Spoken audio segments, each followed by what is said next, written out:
تو وہ پیسہ آپ کے دوسرے اچھے پیسے کو بھی تباہ کرے گا. اور اگر زکات دے دی، اللہ کے رسول علیہ السلام فرماتے ہیں جو اپنے مال کی پوری پوری زکات ادا کرے، اللہ اس کے مال کو اپنے قلعے میں محفوظ کر لیتا ہے. مجھے بتاؤ، جس کا مال اللہ کے قلعے میں محفوظ ہو جائے، پھر اس کے مال کو کون کیا کر سکتا ہے؟ لوگ کہتے ہیں میرا مال بیوپاری لے کر کے بھاگ گیا، ڈوب گیا، یہ ہوا وہ ہوا. زکات نہیں دیتے، غریبوں کا حق نہیں دیتے، اس لیے کوئی لے کر کے بھاگتا ہے. واللہ اگر ایک ایک پائی کی زکات نکال دو تو اللہ کے سچے نبی نے فرمایا کہ جس نے زکات نکال دی اس کا مال اللہ کے قلعے میں محفوظ ہو گیا. ایک بات. دوسری بات، جب زکات نکالو تو زکات کو کوئی سسٹم سے تقسیم کرو. کچھ لوگوں کو تو ہم نے 200 روپے تقسیم کرتے دیکھا. ٹھیک ہے، اس میں کوئی شرع کا حکم نہیں کہ تملیغ شرط ہے فقیر کے لیے، لیکن آپ سے پوچھتا ہوں کم سے کم ایسا ہو جائے. علماء کرام بیٹھے ہوئے، صرف اپنی اصلاح کی خاطر مشورہ دے رہا ہوں، آپ کی مشورہ ہے میرا کہ اپنی زکات کو 3 حصوں میں تقسیم کریں اگر ہو سکے تو. نمبر 1، ایک حصہ اپنے رشتہ داروں میں تقسیم کریں. نمبر 2، ایک حصہ عام مسلمانوں میں تقسیم کریں. اور نمبر 3، ایک حصہ مدارس دنیا میں تقسیم کریں. اس سے یہ ہوگا کہ آپ کے رشتہ داروں کی غربت بھی دور ہوگی، عام مومنوں کی غربت بھی دور ہوگی، اور جو مدارس اسلامیہ جو دراصل ہمارے مذہب کی جان ہے، اللہ کے رسول علیہ السلام نے فرمایا العلم حیات الاسلام و عماد الدین، کہ علم اسلام کی زندگی ہے اور دین کا ستون ہے. جب تک کہ یہ مذہبی ادارے قائم ہیں انشاءاللہ ہمارا دین زندہ رہے گا.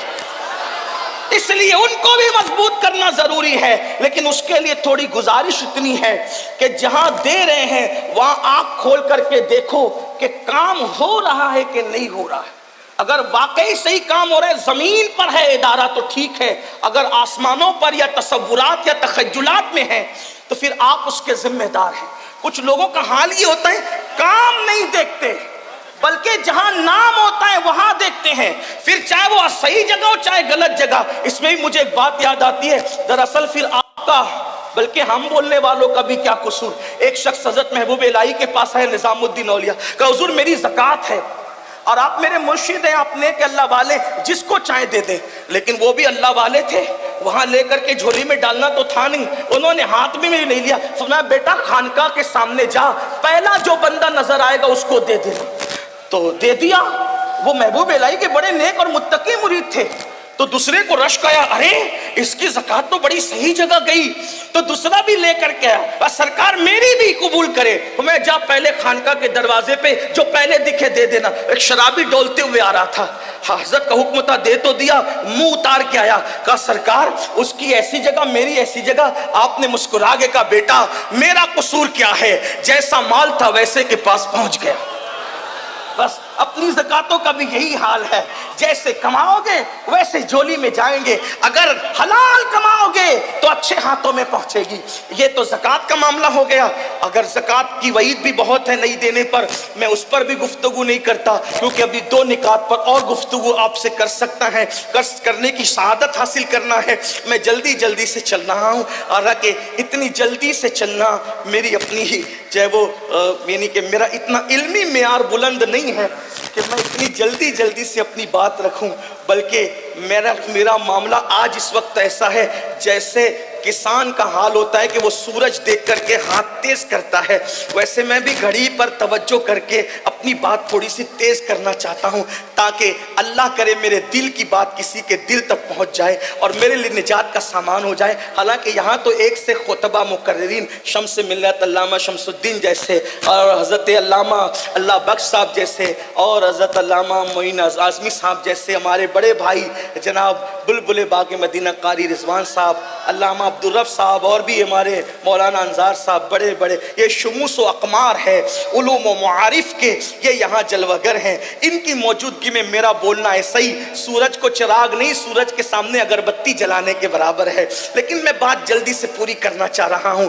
تو غربت کے لیے ایک تو زکات ہو گئی. دوسری چیز آج مسلمانوں کی فکر یہ بن گئی کہ زکات ہی میں سب نپٹانا چاہتے ہیں 2.5% میں. اس کے لیے بھی زکات لے لو، اس کے لیے بھی زکات لے لو، اس کے لیے بھی للہ رقم بھی تو نکالو، صدقہ نفلی صدقہ بھی تو نکالو۔ حدیث پاک میں آتا ہے تمہارا نفلی صدقہ جب تم کسی کو دیتے ہو، نفلی زکات تو مستحقی کو دی جائے گی ورنہ ادا نہیں ہوگی، لیکن نفلی صدقہ سب کو دیا جا سکتا ہے۔ جب ہم نفلی صدقہ دیتے تو اس کی فضیلت یہ ہے کہ جس کو نفلی صدقہ دیتے ہو اس کے ہاتھ میں بعد میں آتا ہے، پہلے وہ اللہ کے دست قدرت میں پہنچتا ہے۔ نفلی صدقہ جو دیتا ہے اللہ اسے اچھی موت عطا کرتا ہے، بری موت سے اللہ بچاتا ہے۔ اس لیے صدقہ تو فرمایا اپنے بیماروں کا علاج صدقے سے کرو، اور نفلی صدقے میں امیر بلکہ مستحق غیر مستحق مت دیکھو۔ ایک مرتبہ ہمارے مرشد سرکار قطب الاقطاب غوث الاغواث شیخ الشیوخ غیاث القونین قطب العارفین سیدنا شیخ عبد القادر جیلانی غوث اعظم کی بارگاہ میں کوئی آ کے کہتا ہے مرشد لوگ میرے پاس صدقہ مانگنے آتے ہیں، اس میں مستحق بھی ہے غیر مستحق بھی ہے، میں کس کو دوں؟ فرمایا بیٹا ہم صوفی لوگ ہیں تمہیں یہی مشورہ دیتے ہیں کہ جو مستحق ہے اس کو بھی دے دیا کر، جو غیر مستحق ہے اس کو بھی دے دیا کر۔ اس کا فائدہ یہ ہوگا کہ تو جس چیز کا مستحق اللہ تجھے وہ بھی عطا کر دے گا، اور جو تو جس چیز کا مستحق نہیں ہے اللہ تجھے وہ بھی عطا کر دے گا۔ جب تو غیر مستحق کو دے گا تو اللہ تجھے بھی عطا فرمائے گا۔ اس لیے صدقے کو عام کریں، پھر اس کے بعد اور بھی غربت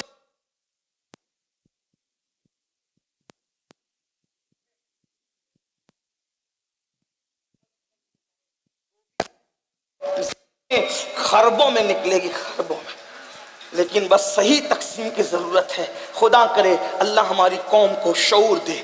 دوسرا مسئلہ ہے جہالت۔ جہالت ہر برائی کی جڑ۔ جاہل جو کرے گا اس کی توقع آپ کسی سے نہیں رکھ سکتے۔ پہلی بات، پہلے جہالت کی تعریف سن لیں۔ جہالت اس کو کہتے ہیں علم نہ ہونے کی بنیاد پر اطاعت الہی سے منہ موڑ کر ہر کام دنیا کے لیے کرنا، یہ جہالت ہے۔ اونلی جہالت، مکمل جہالت، فقط جہالت۔ توجہ پھر سنیں، اور بھی تعریف ہو سکتی ہے اس لیے کہ لوگوں کے الگ الگ نظریات ہیں، میں جہاں سے پڑھ رہا ہوں وہاں سے کہہ رہا ہوں۔ علم نہ ہونے کی بنیاد پر خدا کی اطاعت سے منہ موڑ کر ہر کام دنیا کے لیے کرنا جہالت، اور ایک ہے جہالت جہل مرکب۔ جہل مرکب یہ ہے علم ہونے کی بنیاد پر خدا کی اطاعت سے منہ موڑ کر ہر کام دنیا کے لیے کرنا، یہ جہل مرکب ہے۔ تو جاہل سے بھی بڑا جاہل وہ ہے جو جہل مرکب رکھتا ہے۔ لیکن آپ سے کہنا چاہتا ہوں اسلام ہر جہالت کو مٹانے کے لیے آیا ہے، اس لیے ہم علم کی طرف توجہ کریں۔ آج دیکھیں نماز پڑھنا نہیں آتی، جہالت۔ وضو کرنا نہیں آتا، جہالت۔ نماز جمعہ کے مسائل نہیں معلوم، جہالت۔ حج کے مسائل نہیں معلوم، جہالت۔ ماں باپ کی نافرمانی نہیں معلوم، جہالت۔ عورتوں پہ باپ کی نظر، جہالت۔ زنا، شراب، یہ سب گندگی جو پھیلی، جہالت۔ قتل، غارت گری، جہالت۔ یہ سب جہالت کے مسائل ہیں۔ آئیے جہالت کو دور کریں اور جہالت کا خاتمہ کریں۔ مسلمانوں سے میری اتنی گزارش ہے، اپنی دولت کا، دولت مند لوگ اپنی دولت کا صحیح استعمال کریں اور جہالت کے خاتمے کے لیے ادارے بنائیں، اور ایسے صاف ستھرے ادارے۔ ہمارے امیر، ہمارے قائد حضور امیر سنی دعوت اسلامی نے ایک فکر یہ دی لوگوں کو، بلکہ وہ دیتے ہی رہتے ہیں کہ لوگ الہاد کے ماحول میں علم بانٹ رہے ہیں اور لوگوں کو الہاد اور بے دینی کی طرف لے جا رہے ہیں، اور سنی دعوت اسلامی عشق رسول کے ماحول میں لوگوں کو انگریزی تعلیم دیتی ہوئی نظر آ رہی ہے۔ اس کے لیے الحمدللہ شروعات ہوئی تو بہت سے اداروں کا قیام بھی آ گیا۔